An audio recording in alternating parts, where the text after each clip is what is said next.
Okay, hello everyone. So today we are going to start a new chapter, our chapter number 7, that is congruence of triangles. चलो सबसे पहले तो बात कर लेते हैं ट्रायंगल्स। तो हम लोगों को पता है, हमने हमने लास्ट चैप्टर भी पढ़ा है ट्रायंगल्स एंड इट्स प्रॉपर्टीज। बहुत कुछ पता है ट्रायंगल के बारे में कि एक ट्रायंगल क्या होता है।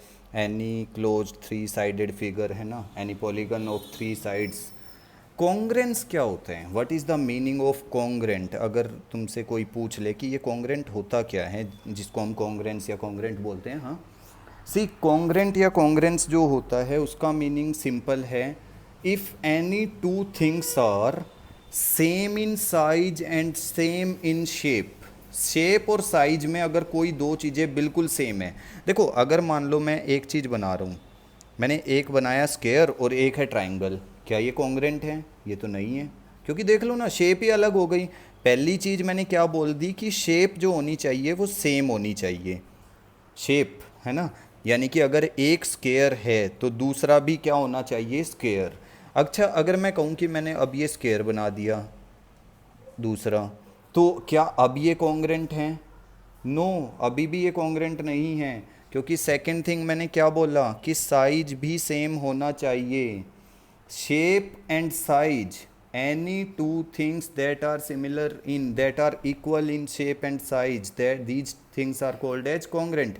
अच्छा, एक चीज़ देखो ना, अगर मैं कह रहा हूँ मेरी नोटबुक में ये लाइन देखो, ये वाली लाइन जो जा रही है ना, ये वाली लाइन, और इसके नीचे वाली ये लाइन देखो, एक ये लाइन है नोटबुक में, ये वाली तुम देख सकते हो, और एक ये, क्या ये दोनों कॉन्ग्रेंट हैं? येस, दे आर कॉन्ग्रेंट, क्योंकि देख लो ना, यहाँ से लेके यहाँ तक एंड हो रहे हैं, दूसरी भी यहाँ से लेके यहाँ तक एंड हो रहे हैं, दोनों सेम हैं, शेप में भी साइज में भी, है ना। तो इसका मतलब यस। ऐसे ही देख लो, ये वाली लाइन देख लो, ये वाली लाइन और साथ में ये वाली लाइन, बिल्कुल सेम है ये दोनों, है ना। तो इफ़ एनी टू थिंग्स, कोई भी दो चीज़ें अगर सेम होती हैं साइज में भी शेप में भी, तो हम उनको क्या बोलते हैं, कॉन्ग्रेंट।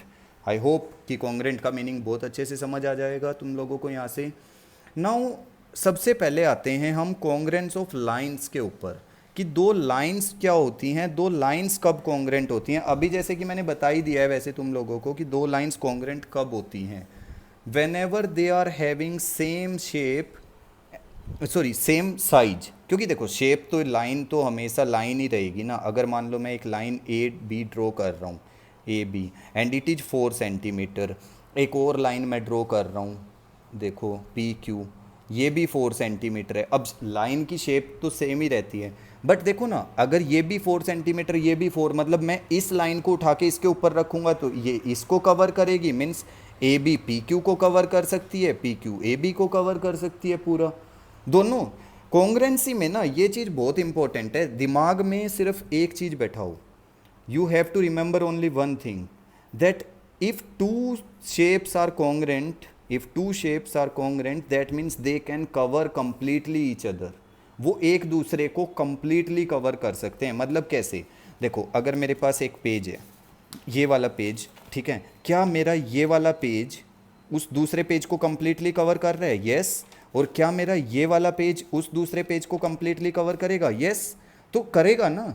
दैट मीन्स व्हाट, इसका मतलब क्या है, ये दोनों कॉन्ग्रेंट हैं, they are covering each other, पूरा पूरा कवर करते हैं, कुछ भी नहीं बचता है, they can cover each other. ऐसे ही देखो, अगर मैंने तुम्हें कहा कि तुम्हारी मैथ्स की टेक्स्ट बुक और तुम्हारी नोटबुक, तुम्हारी मैथ्स की टेक्स्ट बुक और नोटबुक, क्या वो मतलब से एक दूसरे को कवर करेंगी? तुम कहोगे सर नहीं कर पाएंगी, वो तो टेक्स्ट बुक नोटबुक को कर लेगी लेकिन नोटबुक तो नहीं कर पाएगी, तो वो कॉन्ग्रेंट नहीं है। तो that should be same in shape and size. तो हम जब कॉन्ग्रेंट की बात करते हैं, तो अगर दो चीज़ कॉन्ग्रेंट है ना, वो सेम होती है शेप में भी साइज में भी। ऐसे ही जैसे लाइन की बात की, तो लाइन अगर दो कॉन्ग्रेंट है तो उनकी लेंथ सेम होएगी, और अगर उनकी लेंथ सेम है तो वो कॉन्ग्रेंट हो जाएगी, ठीक है। ऐसे ही एंगल्स की बात करते हैं। अब एंगल्स देखो, एक एंगल है मान लो हमारा 40 डिग्री, और दूसरा एंगल भी हमारा 40 डिग्री, और एक एंगल है 30 डिग्री, ठीक है। ये तीन एंगल्स हैं, 40 40 30। तो क्या ये तीनों कॉन्ग्रेंट हैं? क्या ये तीनों एंगल्स कॉन्ग्रेंट हैं? यू विल से नो, तुम कहोगे ना, क्योंकि देखो ना, ये दोनों तो कॉन्ग्रेंट हैं, ये दोनों एंगल्स जो हैं फर्स्ट और सेकंड, ये दोनों कॉन्ग्रेंट हैं, लेकिन थर्ड वाला कॉन्ग्रेंट नहीं है। क्यों क्यों नहीं है थर्ड वाला? क्योंकि देखो ना, थर्ड वाला 30 डिग्री है, मेजर सेम होना चाहिए ना भाई। जब मेजर सेम होगा तो दो एंगल्स क्या हो जाएंगे? कॉन्ग्रेंट। ठीक है, अब देखो लाइंस और एंगल्स की हमने डिफरेंट बात कर ली है। Now we are coming to triangle, जो कि हमारा चैप्टर भी है। ट्राइंगल्स, दो ट्राइंगल्स कब कॉन्ग्रेंट होते हैं और कैसे पता करते हैं? देखो अच्छा, अब मैंने एक ट्राइंगल ड्रॉ किया, ये वाला, और एक ट्राइंगल मैंने ड्रॉ किया, ये वाला। ठीक है, मैं दो ट्राइंगल ड्रॉ कर रहा हूँ। One I am naming as A B C P Q R. तो क्या ये दो ट्राइंगल कॉन्ग्रेंट हैं? ट्राइंगल ए बी सी और पी क्यू आर कैसे पता लगेगा? देखो, अगर हमारी इस ट्राइंगल की सारी कोरेस्पॉन्डिंग साइड्स दूसरे ट्राइंगल की कोरेस्पॉन्डिंग साइड्स के इक्वल हैं, if all the corresponding sides of first triangle are equal to all the corresponding sides of second, that means they are congruent. मैं कह रहा हूँ, मान लो ये हमारा है 4 सेंटीमीटर और इसमें ये वाली 4 सेंटीमीटर, ये वाली है हमारी 3 सेंटीमीटर, इसमें ये 3 सेंटीमीटर, ये 2 सेंटीमीटर 2 सेंटीमीटर। तब हम लिख सकते हैं yes our triangle A B C is congruent to triangle. देखो ए बी सी नाम रखा है ना, congruent to triangle which one? Are Q P. अब तुम कहोगे सर पी क्यू आर क्यों नहीं बोला, इसका नाम पी क्यू आर क्यों नहीं बोला अगर इसका नाम ए बी सी बोल रहे हो? तो एक चीज़ ध्यान रखना, सीक्वेंस होता है। सबसे पहले कॉन्ग्रेंसी का साइन ये होता है, इक्वल बना के उसके ऊपर ये करना, दैट मीन्स ये साइन है किसका? कॉन्ग्रेंस का। अब मैंने कहा, देखो मैं आता हूँ नाम पे फिर से। देखो मैंने बोला ट्राइंगल ए बी सी, मैंने लिखा ये कॉन्ग्रेंट, देखो ये साइन है कॉन्ग्रेंट का, ध्यान से देखना मैंने कैसे बनाया है, to triangle P Q R. या मैंने यहाँ पे पी क्यू आर तो मैंने बोला ही नहीं, मैंने लिखा है triangle are Q P. Triangle A B C is congruent to triangle are Q P. तो मैंने पी क्यू आर क्यों नहीं लिखा? देखो इसका रीजन क्या है, यहाँ पे चेक करो, ये साइड जो है ए बी, हम ए बी जो कि 3 सेंटीमीटर है, ए बी क्या है? 3 सेंटीमीटर। यहाँ पे ए 3 सेंटीमीटर कौन है? Q R. देखो यहाँ पे ए बी जो है, ये देखो ना ए बी, ये ए बी 3 सेंटीमीटर है, और यहाँ पे कौन है उसके इक्वल? कौन है उसके इक्वल? Q R. तो तुम अब ये सोच रहे होंगे कि सर फिर क्यू आर पी लेना चाहिए था, अगर ए बी लिया है तो क्यू आर पी लेना चाहिए था, क्यू आर पी नहीं। देखो ना, हम 3 सेंटीमीटर वाली साइड के बाद कौन सी साइड पे जा रहे हैं? हम जा रहे हैं 2 सेंटीमीटर वाली पे। देखो एरो देखो मेरे, ये वाले जो एरो है ना, इनको ध्यान से देखो, A to B and then B to C, A to B then B to C, then C, R to Q. देखो मैं यहाँ भी तो 3 सेंटीमीटर वाली साइड के बाद 2 सेंटीमीटर वाली साइड पे जाऊँगा। तो सीक्वेंस बनानी होती है, ये सीक्वेंस होती है, ऐसा नहीं कि क्यू आर पी कहीं भी चल दिए, नो। पहले ट्राइंगल का, फर्स्ट ट्राइंगल का नाम कुछ भी रख सकते हो, you can give any name to the first triangle. First triangle को कोई भी नाम दे सकते हो, बट सेकंड वाले का ना फर्स्ट के सिक्वेंशियल ऑर्डर में होना चाहिए। अगर मैं 3 सेंटीमीटर वाली साइड ले रहा हूँ तो उसमें फर्स्ट 3 सेंटीमीटर आनी चाहिए, और उसके बाद मैं कौन सी साइड की तरफ मूव कर रहा हूँ उसमें भी उसी की तरफ मूव करना है, तभी हम बोलते हैं दो ट्राइंगल कॉन्ग्रेंट है। क्योंकि एक चीज़ देखो ना भाई, ये 4 सेंटीमीटर वाली साइड है, ये 3 वाली को थोड़ी ना कवर करेगी, 3 वाली 3 को कवर करेगी, 2 वाली 2 को करेगी, 4 वाली 4 को करेगी, ऐसे होता है। इसलिए इसका सिक्वेंशियल ऑर्डर भी ज़रूरी होता है। ठीक है, वीडियो को ध्यान से देखना, दोबारा समझना, दोबारा सुनना इस चीज़ को, बहुत इंपॉर्टेंट चीज़ बताई है ये मैंने। ठीक है, तो ये चीज़ है, जैसे इसको ना हम कोरेस्पॉन्डिंग टर्म्स बोलते हैं। क्या बोलते हैं हम इसको? कोरेस्पॉन्डिंग। अब ये कोरेस्पॉन्डिंग होता क्या है? कोरेस्पॉन्डिंग का मतलब है, देखो साइड्स भी कोरेस्पॉन्डिंग होती है, एंगल्स भी कोरेस्पॉन्डिंग होते हैं। देखो जैसे ये ए बी साइड है, इसके कोरेस्पॉन्डिंग साइड देखो ना, ए बी के कोरेस्पॉन्डिंग कौन सी साइड है? Are Q. ए बी के कोरेस्पॉन्डिंग कौन सी साइड है? Are Q. जब हम कोरेस्पॉन्डिंग के लिए साइन यूज करेंगे तो हम ये यूज करेंगे, दोनों तरफ एरो वाला। ए बी के कोरेस्पॉन्डिंग देखो आर क्यू, मैंने बताया ना ए बी की तरफ मूव कर रहा हूँ तो आर से क्यू की तरफ, क्यों? क्योंकि बाद में 2 से जाना है हमें, तो इसलिए यहाँ भी। फिर देखो अब बी सी, मैं नाम दे रहा हूँ यहाँ पे बी सी, तो इसके कोरेस्पॉन्डिंग कौन सा है? बी सी के कोरेस्पॉन्डिंग तुम अपने ट्राइंगल से भी देख सकते हो। देखो ट्राइंगल पे आ जाओ, अगर मैंने ए बी लिया था, देखो ए बी, तो मैंने क्या लिया, आर क्यू, देखो पहले वाले। फिर बी सी, तुम देख सकते हो बी सी के कॉरेस्पॉन्डिंग कौन है, क्यू पी, और यहाँ पे भी चेक कर सकते हो, देखो बी सी क्यू पी, तो बी सी के कॉरेस्पॉन्डिंग कौन है, क्यू पी, ठीक है, यहाँ पे क्यू पी लिखा। फिर ए सी, देखो ए सी, ए सी, ए सी के कॉरेस्पॉन्डिंग कौन है, ए सी के कॉरेस्पॉन्डिंग कौन है, आर पी, आर पी। तो इस तरह से कॉरेस्पॉन्डिंग साइड्स लिखी जाती हैं। ये हमने तीनों कॉरेस्पॉन्डिंग साइड्स लिखी हैं ट्राइंगल की। ऐसे ही एंगल भी लिख सकते हैं, वर्टेक्स भी लिख सकते हैं। कैसे, मान लो दो ट्राइंगल्स हैं मेरे पास, एक्स वाई जेड, ओके, और एक और ट्राइंगल है मेरे पास एल एम एन, ठीक है। मैं कहता हूँ ये दो ट्राइंगल्स कॉन्ग्रेंट है। कौन से दो triangle, triangle X Y Z congruent, देखो ये साइन कॉन्ग्रेंट का फिर से चेक कर लो, congruent to triangle L M N, L M N, दोनों ट्राइंगल्स कॉन्ग्रेंट हैं, X Y Z L M N, ये दोनों ट्राइंगल अगर कॉन्ग्रेंट हैं तो आई कैन राइट, देखो आई कैन राइट, पहले मैं इसके कोरस्पॉन्डिंग एंगल्स इक्वल लिख रहा हूँ, कोरस्पॉन्डिंग एंगल्स, या कोरस्पॉन्डिंग वर्टेक्स लिख लेते हैं पहले, कोरस्पॉन्डिंग वर्टेक्स, जो कोरस्पॉन्डिंग वर्टेक्स हैं, देखो सबसे पहले x है, तो x के कोरस्पॉन्डिंग यहाँ क्या है, l। ट्राइंगल के नाम से भी पता लग जाएगा तुम्हें, ट्राइंगल के नाम से, देखो x है सबसे पहला, तो l, x l, y देखो ना बीच में है, यहाँ बीच में कौन है, m, और उसके बाद z किसके कोरस्पॉन्डिंग है, n। सिमिलरली कोरस्पॉन्डिंग एंगल भी लिख सकते हैं, कोरस्पॉन्डिंग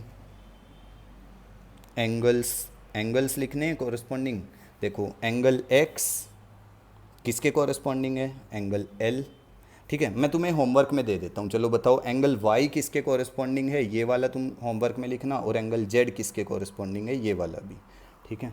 ये तुम चैट में लिखना, उसमें कमेंट बॉक्स में, ठीक है, जो कमेंट बॉक्स होता है ना हमारे पास, उसमें लिख के बताना मुझे कि ये किसके कोरस्पॉन्डिंग है, ये किसके कोरस्पॉन्डिंग है, ठीक है। तो ये चीज़ जो है तुम्हें सबसे पहले सीखनी है कि कोरस्पॉन्डिंग क्या होता है, कोरस्पॉन्डिंग टर्म्स क्या होते हैं, ठीक है। अब हमारे पास होते हैं कुछ क्राइटेरिया फॉर कॉन्ग्रेंस प्रूव करने के लिए, कॉन्ग्रेंस ऑफ ट्राइंगल्स को कॉन्ग्रेंट प्रूव करने के लिए ना हमारे पास कुछ क्राइटेरिया होते हैं, वो कैसे यूज करने हैं वो एक एक करके हम रीड करेंगे, ठीक है, एक एक करके। जो सबसे पहला क्राइटेरिया है हमारे पास वो है side, S S S, side, ठीक है, एस एस एस लिखा है ना मैंने, साइड। मतलब कैसे करोगे, अगर एक ट्राइंगल की, देखो ये एक ट्राइंगल है, ये एक दूसरा ट्राइंगल है, ठीक है, इसकी ये साइड इसके इक्वल है, ये वाली साइड इसके इक्वल है, और ये वाली साइड इसके इक्वल है, देखो ना, तीनों corresponding side, 3 corresponding side of one triangle are equal to the corresponding 3 corresponding sides of other triangle, that means these two triangles are what, they are congruent, तो ये congruent हो जाएंगे, triangles congruent होंगे। this is the first criteria we will be using, side। देख लो हम एक sequence में जाते हैं, फर्स्ट साइड फर्स्ट के equal, second side second, third side third, S. Then second thing, side angle side. अब ये साइड एंगल साइड क्या है, देखो अगर हमारे पास कोई एक ट्राइंगल है जिसमें ये साइड इस दूसरे ट्राइंगल की इस साइड के इक्वल है, ये वाली साइड देखो, ये वाली साइड इसके इक्वल है, मतलब एक साइड हो गई, देखो एक साइड हो गई ना, मान लो ये ए बी है और ये है पी क्यू, और देखो ए बी पी क्यू के इक्वल हो गया। उसके बाद ये बी सी साइड जो है क्यू आर के इक्वल है, बी सी साइड देखो, कोई भी मतलब ट्राइंगल की दो साइड, एक ट्राइंगल की कोरस्पॉन्डिंग 2 साइड्स और उनके बीच का एंगल होना चाहिए। देखो ऐसे, अगर ए बी पी क्यू के इक्वल है और बी सी क्यू आर के इक्वल है, ए बी पी क्यू के इक्वल है और बी सी क्यू आर के इक्वल है, तो उनके बीच का एंगल, क्योंकि देखो सीक्वेंस बनना चाहिए side angle side, means angle B और एंगल क्यू भी इक्वल हैं, angle B and angle Q भी इक्वल हैं, दैट मीन्स ये दोनों ट्राइंगल क्या हो जाएंगे, कॉन्ग्रेंट, तब ये दो ट्राइंगल कॉन्ग्रेंट होंगे। दिस इज, ऐसा नहीं होना चाहिए कि साइड ये और ये इक्वल हो गई मतलब और एंगल यहाँ से सी आ रहा है, तो भाई देख लो ना, वो नहीं बनेगा सीक्वेंस। सीक्वेंस कैसे बनेगा? साइड एंगल साइड, ये बनना चाहिए। अगर एंगल ये वाला आ गया तो साइड साइड एंगल, ऐसा कुछ नहीं होता। प्रॉपर्टी यूज होनी चाहिए साइड एंगल साइड, समझ गए ना? या तो एस एस एस या फिर साइड एंगल साइड। अब जो थर्ड प्रॉपर्टी, एक और प्रॉपर्टी है हमारे पास, एंगल साइड एंगल। अब ये क्या प्रॉपर्टी है एंगल साइड एंगल? देखो अगर मान लो दो ट्राइंगल हैं, एक ट्राइंगल, ये भी दूसरा ट्राइंगल। अब देखो अगर ये वाला एंगल इसके इक्वल है, मतलब एंगल 1 2 के इक्वल है, एंगल 3 एंगल 4 के इक्वल है। देखो 1 और 2 इक्वल हैं, 3 और 4। देखो एंगल एंगल और उनके बीच की कॉमन साइड, अब तुम्हें दिख रही होगी इनके बीच की कॉमन साइड ये है, क्योंकि देख लो ना 1 और 3 के बीच में ये वाली साइड है और ये इसके इक्वल है, ये दो साइड भी इक्वल हैं। तब हम angle side angle property use करते हैं। देखो वीडियो को ना रिपीट करके चीज़ों को ध्यान से देखो कि कैसे एंगल साइड एंगल यूज हो रहा है, कैसे साइड एंगल साइड यूज हो रहा है, ठीक है? उसको रिपीट कर करके सोचो, ऐसे नहीं कि कुछ भी कहीं भी कोई भी प्रॉपर्टी नहीं, बहुत सोचना पड़ेगा। देखो एंगल साइड एंगल, ऐसा नहीं होना चाहिए एंगल ये दो हो रहे हैं और साइड ये वाली आ रही है, कहाँ से बना? फिर कुछ नहीं बना। तो एंगल साइड एंगल, ठीक है? नाउ फोर्थ प्रॉपर्टी हमारे पास एक और है, angle angle side. Angle angle side क्या प्रॉपर्टी है? देखो ये एंगल, देखो एंगल एंगल और फिर ये साइड, एंगल एंगल ऐसे ही दूसरे ट्राइंगल की। देखो एंगल 1 2 के इक्वल, 3 4 के इक्वल, ये साइड इसके इक्वल, तो बन रहा है ना? देखो angle angle side, angle angle side, दोनों ट्राइंगल्स में प्रॉपर्टी फॉलो हो रही है। Okay, then last one, fifth one, that is R H S, right angle hypotenuse. R H S इसका मतलब राइट हैंड साइड नहीं है, यहाँ पे मैं बता रहा हूँ पहले से, आर एच एस मतलब राइट हैंड साइड नहीं है, ठीक है? तो आर एच एस का क्या मतलब है? Right angle hypotenuse side, R H S, ठीक है? तो आर एच एस प्रॉपर्टी कब यूज करनी है? अब देखो अगर हमारे पास दो राइट एंगल ट्राइंगल हैं, दो राइट एंगल, सबसे पहली चीज़ तो यही है, अगर R H S property use करनी है तो राइट एंगल होना ज़रूरी है। राइट एंगल यानी कि 90 डिग्री होना ज़रूरी है। अगर 90 डिग्री नहीं हुआ तो आर एच एस यूज ही नहीं हो पाएगा। देखो ना, अगर 90 डिग्री एंगल है, दोनों में 90 है, यानी कि सबसे पहली बात एंगल 1 और 2 इक्वल होने चाहिए, एंगल 1 और 2 इक्वल होने चाहिए। दूसरी चीज़ हाइपोटेन्यूज, एच क्या होता है? हाइपोटेन्यूज। हाइपोटेन्यूज बताया था ना पिछले उसमें, पाइथागोरस पढ़ाया था जब। हाइपोटेन्यूज क्या होता है? Longest side of a triangle, right angle triangle की जो लॉन्गेस्ट साइड होती है, longest side of a right angle triangle, यानी कि ये वाली देख लो जो 90 डिग्री के अपोजिट वाली, ये सब बताया था मैंने लास्ट वीडियो में, अगर तुमने ध्यान से उसको देखा होगा।